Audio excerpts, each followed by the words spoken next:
या काळात वृषभ राशीच्या जातकांनी शक्य असेल तेवढं छोटे छोटे प्रवास करावेत. घरामध्ये एकटं बसून राहणं टाळायचं आहे. त्यामुळे तुम्हाला खूप जास्ती एकटेपणा वाटू शकतो.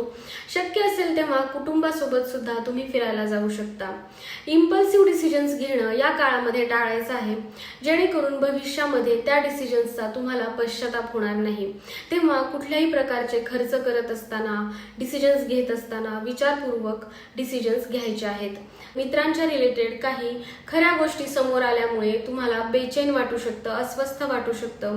तेव्हा अशा परिस्थितीमध्ये व्यवस्थित संवाद साधून तुम्ही त्यातनं मार्ग काढू शकता.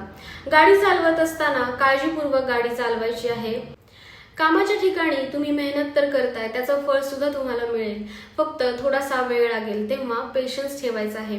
वैवाहिक जीवनामध्ये आपल्या पार्टनर बरोबर सुसंवाद साधायचा आहे.